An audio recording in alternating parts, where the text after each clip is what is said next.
Today I'm going to do something a little bit different, which is what I said I would do from time to time, is talk about myself and and just drop my background in the back. And I know you can see all this. You're wondering what the heck is all that? Oh, maybe I'll talk about it, maybe I won't. Today look at this. I'm talking and I forgot to turn on my light. And nothing is real easy for me. It takes time to push buttons and stuff like that. Uh, ta-da. Oh, my hair is a mess. Well, today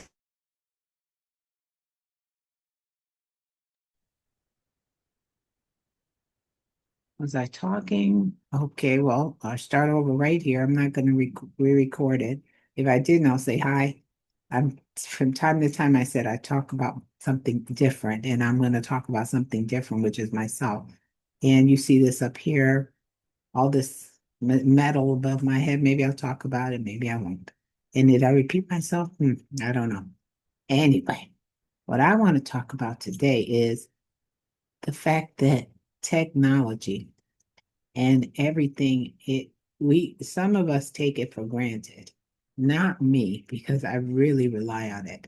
And the reason I wanted to talk about this today was because today I had a very important medical appointment with the with University of Michigan. I'm in Michigan, University of Michigan for muscular dystrophy, and that's a clinic. It's taken me over 6 months to get this appointment, but I couldn't get a transportation because as some of you might know or might not know, I use a wheelchair. I don't drive. I don't even move my arms.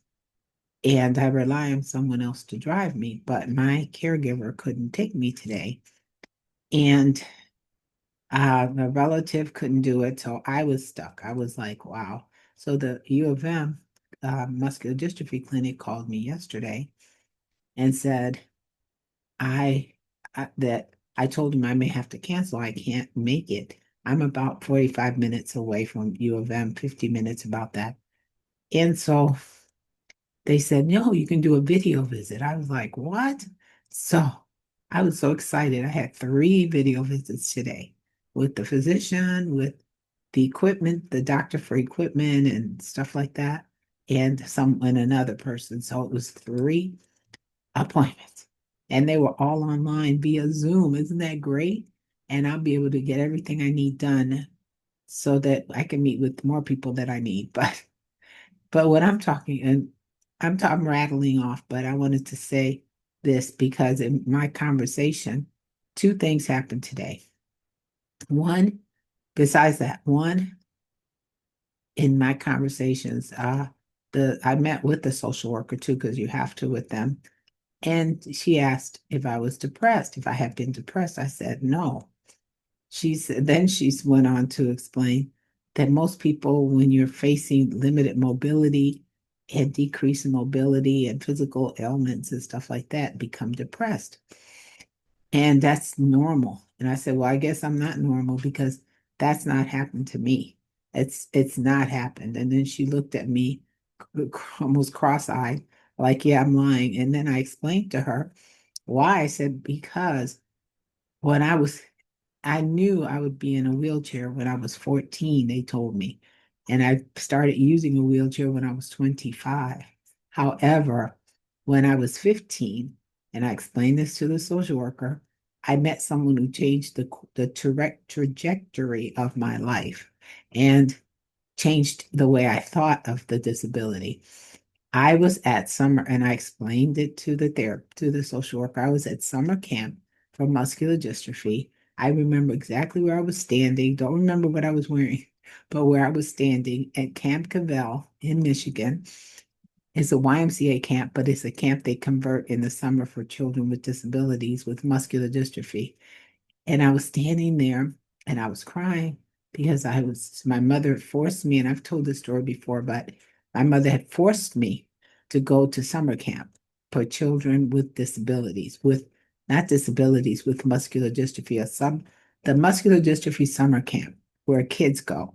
So it was just children there. And if you've never been to that summer camp or witnessed so many children with neuromuscular diseases, you'd be grateful for your life if you saw and participated in that. Even though everyone's having a good time, just the aesthetics of it is very difficult. Anyway, I was standing there and I was crying, hysterically crying by myself, just standing there overlooking a beautiful body of water, which I don't even know what it was, but anyway, it was beautiful. And as I cried, a woman approached me, and she turned out to be one of the camp mothers. And we talked, and she said, "Why are you crying? What's going on?" And I explained to her, I was just 14. I had broken my ankle. My leg had been immobilized and surgically repaired. And when I came out of the cast, I started falling. I didn't know what to do. Now that I was diagnosed with muscular dystrophy, I was crying, why me? Why not me? Why me? Why me? Why me? And what she said changed my whole life. And it's been my mantra all my life, which is she said, "Why not you?" But it was just the way she said it. Why not you? Out of all the people in the world, you were chosen to have this disability. Maybe, or this illness. Maybe you will change something. Maybe you don't know. Why not you? Why? I don't know. I mean, it might sound silly to you, but why not me? And it's from there on in, I mean, 15, I heard those words and I'm well done. I can't believe that as I look back, it really changed the way I perceived and my perception of the disability.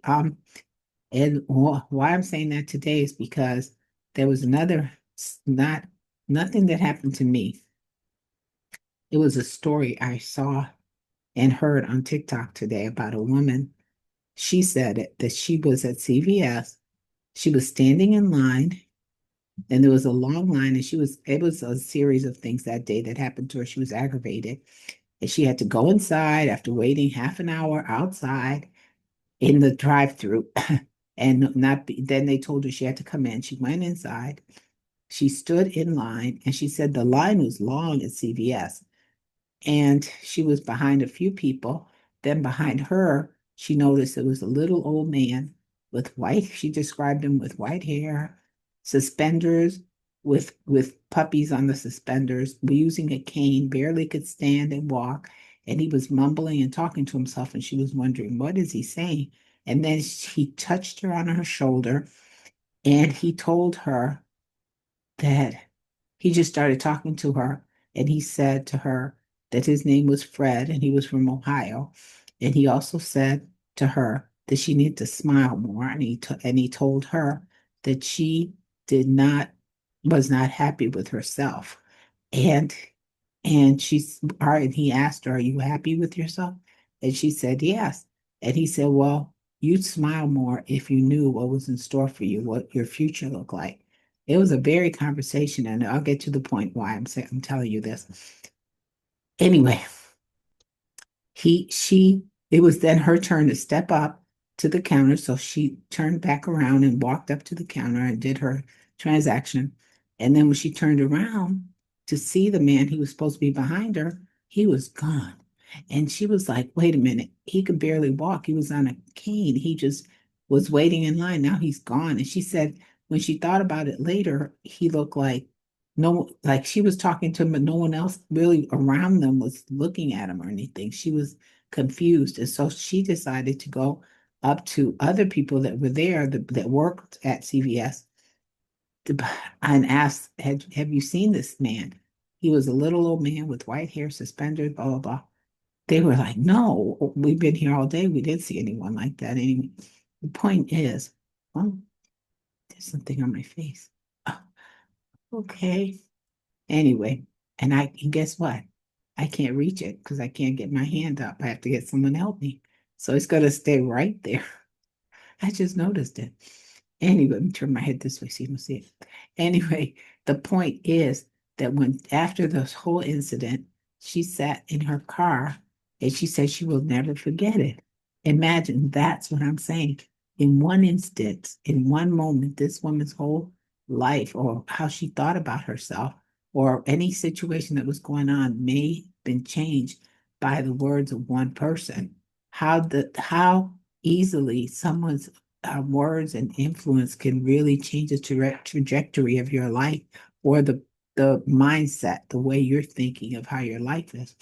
So the point today is just that. I just was wanted to talk about myself, ramble a little bit, and then, say just because something is hopeless, we don't know what else is going behind the scenes with that lady, or what happened with me with this lady saying, "Why not you?"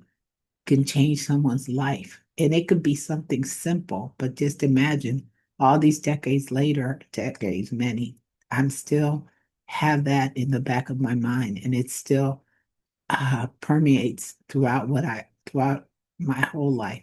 Just like this lady who met this little old man at CVS, and how he has changed her way of thinking, and maybe her smiling more will lead to greater success for whatever she does. So today, just want to leave you with that, just the story, and maybe I'll talk about it another day about what that thing is above my head, which I can't point to, but you see it over my shoulder here. So anyway, thank you for listening. Please like, share, and subscribe. And it's just letting you know, you never know who you're going to meet and who's going to influence your life and how many years later. Just stay open to the possibilities. Thanks for listening. Bye.